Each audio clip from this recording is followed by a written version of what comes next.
Get ready to be inspired by the great things happening in rural education. The Rural Scoop will bring you new ideas and innovative solutions. We'll dive into education issues and we'll highlight what's working in your rural communities. You will hear from a variety of educators, administrators, professionals, and others who will provide relevant and engaging content in each episode. And now, serving up the scoop, here's your host, Dr. Melissa Sadorf. Well, welcome back, listeners, to another episode of a special series that we're doing, shining a spotlight on the Arizona Rural Schools Rural Teachers of Distinction, all 10 of them that were named this fall. Each of these outstanding educators has made a significant impact in their rural communities, and we'll be hearing directly from them about their unique journeys, the challenges they faced, and the innovative ways that they're making a difference in rural education. In each episode, you'll meet a different teacher of distinction, gaining insight into what it means to be a rural educator today and how they're using the rural advantage to inspire their students and contribute to their communities. So today, let's dive in with rural teacher of distinction, Laura Layden. And so, Laura, welcome to the podcast. Thank you for having me. We're excited to learn more about you and what you're doing in your rural school community. So let's start with you doing just a real quick introduction of who you are and where you teach and a little bit about your school and students. All right. My name is Laura Layden. I'm a K-1 reading specialist at Park Elementary. And this is in Holbrook, Arizona. And we have about 147 students, and it is kindergarten and first grade, and it is an all-day kindergarten program. We do also have on site a help program, which is specific for our students that have autism and different special needs. And so that's kind of a unique thing about our little school. And I've been doing this since 2008. I've been a reading specialist. And before that, I was actually a kindergarten teacher. So here in Holbrook, Arizona. Have you spent your whole career in Holbrook? No, actually, I spent 2 years in Sanders, Arizona, teaching first grade. And prior to that, I was substitute teaching in St. John's, Arizona. So you've stuck rural. Very rural.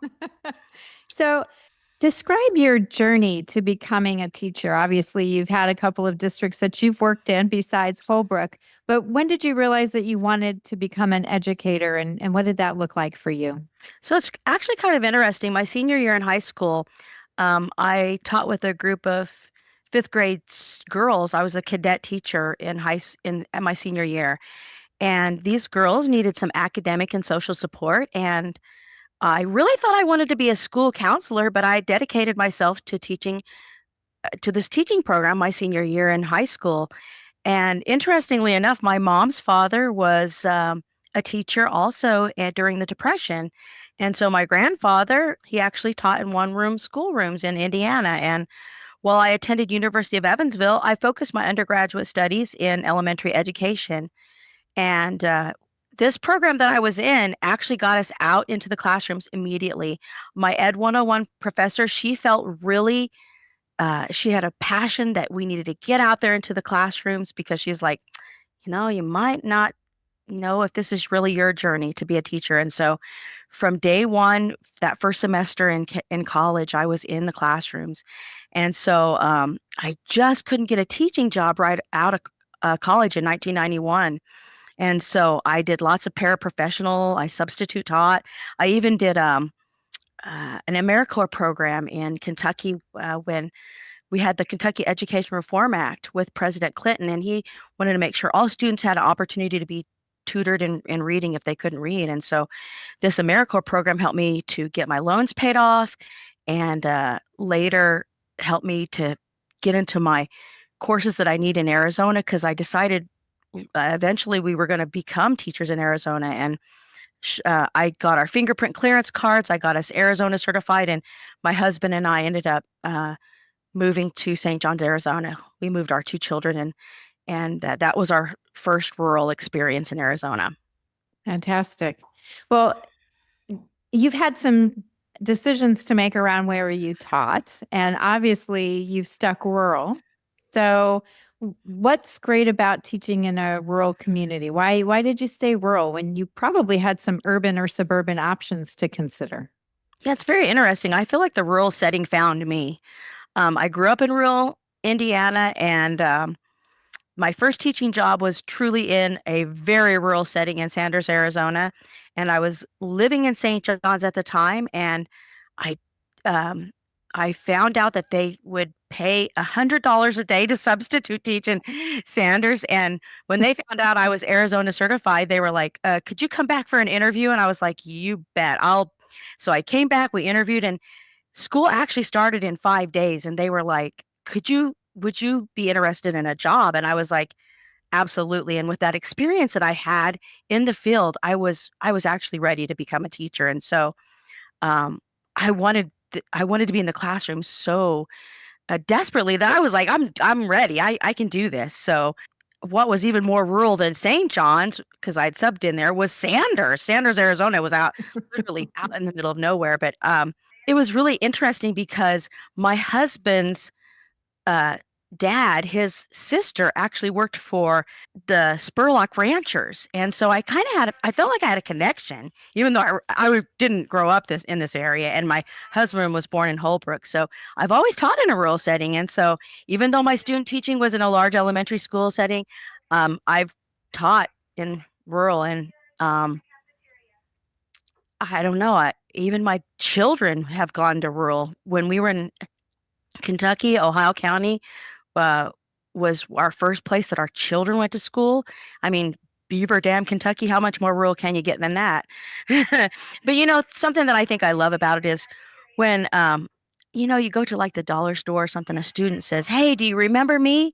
Um, and I'm like, "Oh, I have to think about it for a second." And they're like, I'm Johan, and they shake your hand and they give you a hug, and they're like, you know, have a wonderful year, Mrs. Layden. And I think that's what, that personal attention in that rural, I don't think you're going to get that in a large city. And I think that's really fulfilling to me and has been all these years.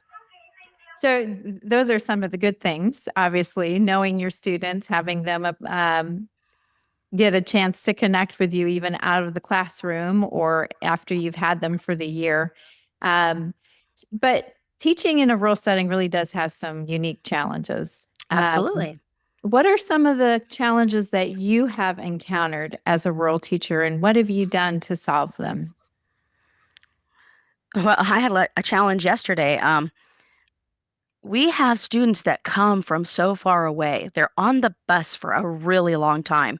And sometimes those kindergartners, the first time they come to school is the first time they ride the bus, and they come to school and they're scared and they're crying. And sometimes their parents they're upset with us because they're like, why is my child crying? Are you mean to them? No, we're not mean. We're trying to help them, build their stamina.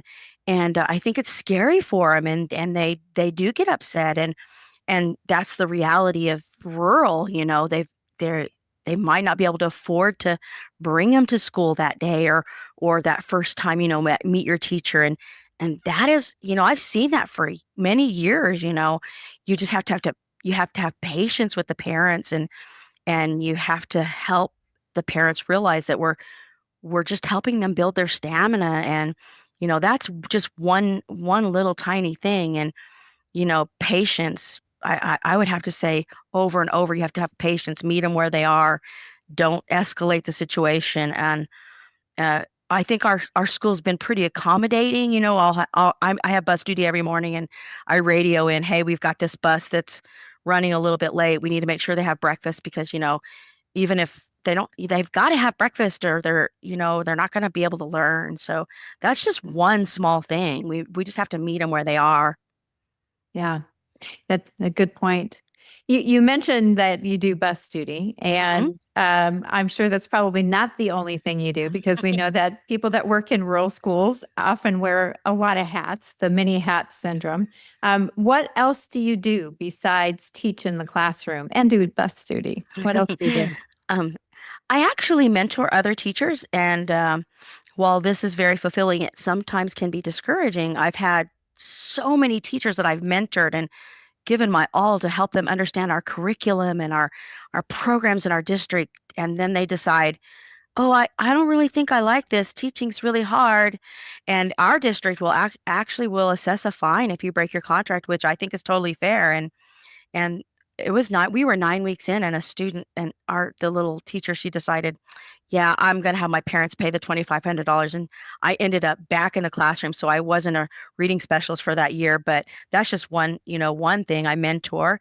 I also help students that have behavior issues. We have, last May, our principal decided he wanted to move on to Abu Dhabi to have bigger, better, I mean, it's an wonderful experience, and so um, we took our student service person, and now she's the principal. So we're a little bit thin with our staff, and so like I said, we're spread a little bit thin, but we implement PBIS at our school, and sometimes we just don't have the staff to put everything in position. But because I don't have a classroom, um, and by the way, PBIS is a positive behavior intervention and support system. And sometimes we have to drop everything to just get to the reason why a student is acting out.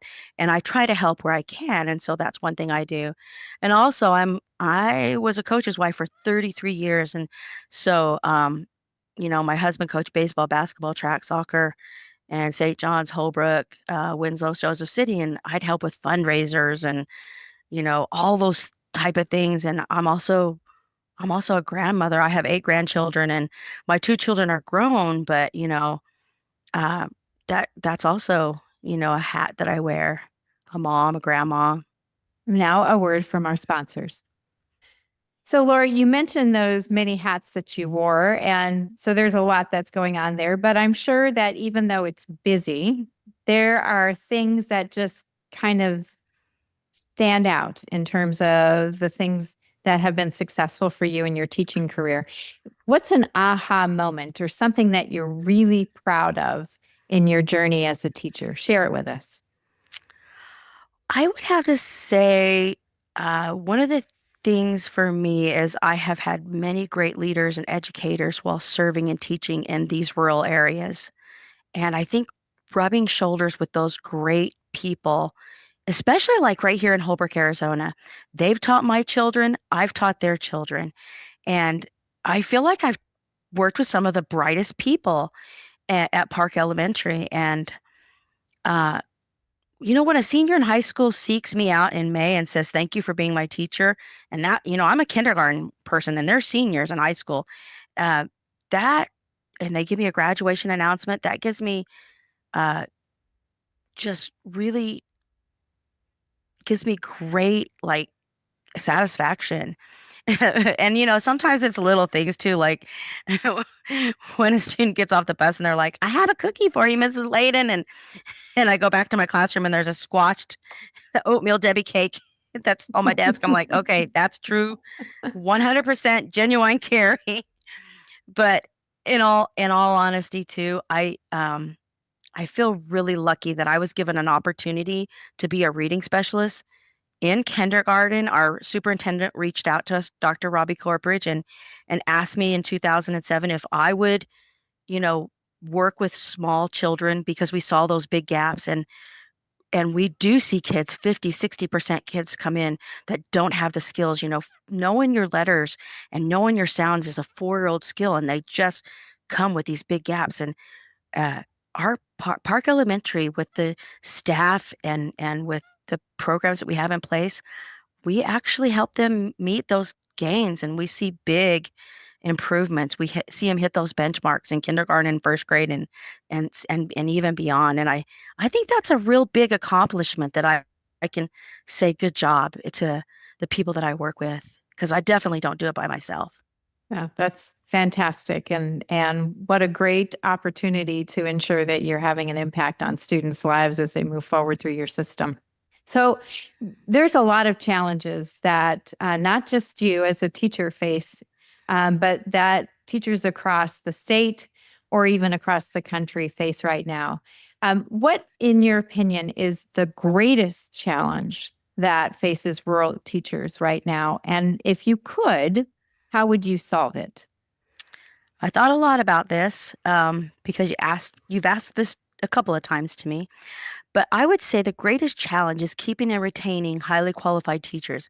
We have teachers coming to us that have never really been in the classroom, and they find that maybe teaching is harder than, it might have looked. And we have a great challenge in our undergrad programs enticing students to even go into the field of education. Mhm. And when we get teachers into schools and our teams, we actually put great demands on them, um, to sometimes feel unrealistic expectations.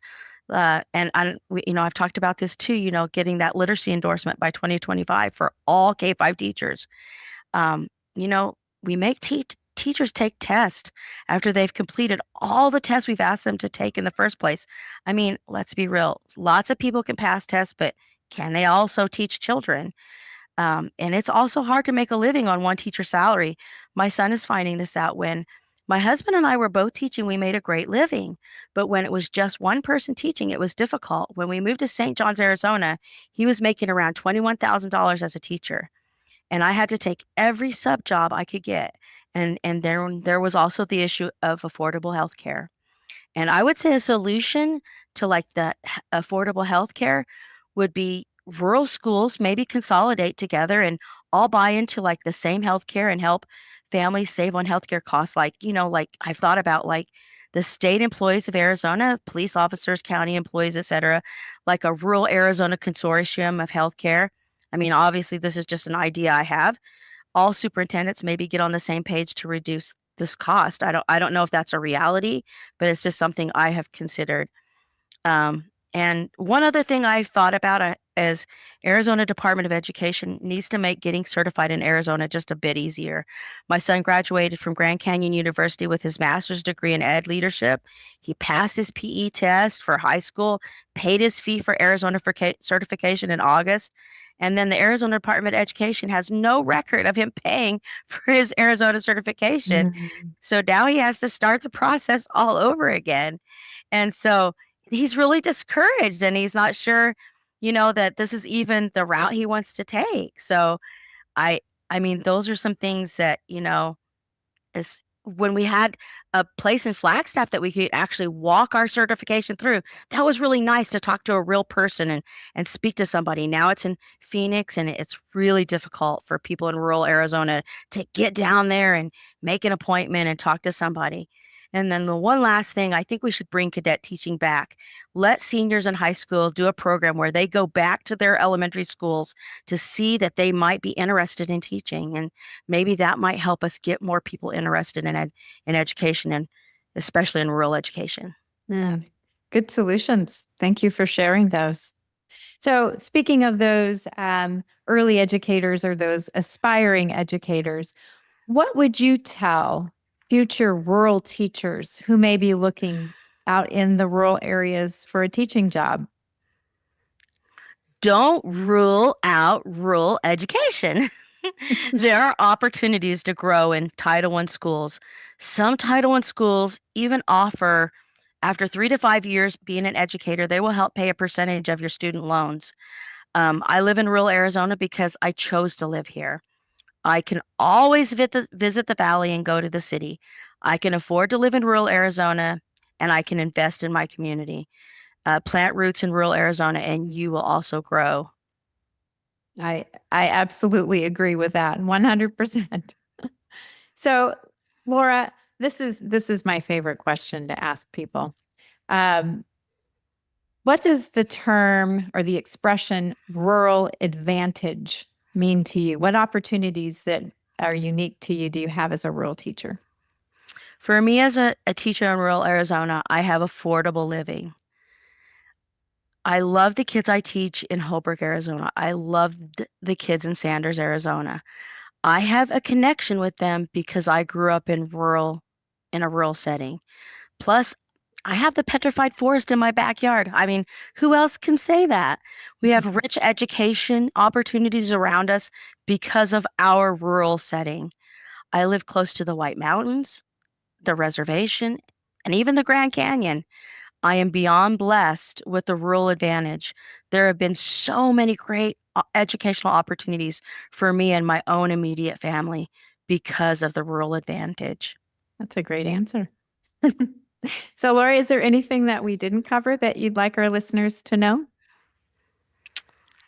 Actually, I think husband and wife teams in education uh, is something that we might want to consider more of, or, just couples. Uh, if we could entice couples to teach, I think that might help us grow more people in education, and especially in rural education. And if we can start in high school with our cadet teaching programs, get those students into schools early in their senior year in high school. For some reason, I feel like this resonates. It has resonated with me as I thought about this. Um, and and especially during their undergraduate, if they decide to go to college, get them out into the the schools, get them into the elementary schools or junior high, high school, whatever they're interested in. Make sure being an educator is really what you want to do before investing in a teaching program. Good point. Well, Laura, congratulations on being a Rural Teacher of Distinction for the Arizona Rural Schools Association this year. And thanks for spending some time with me today. It was an absolute honor. Thank you for having me. Thank you so much for listening to The Rural Scoop. Please be sure to rate, review, and subscribe, or even leave us a comment. And be sure to follow on Twitter at Dr. Sadorf. That's Dr_SADORF, so that you never miss a new release. You can also check out previous episodes of The Scoop wherever you get your podcasts. Production support for The Rural Scoop is provided by Chattanooga Podcast Studios. Find out more at ChattanoogaPodcastStudios.com. See you next time for more great discussions about rural education.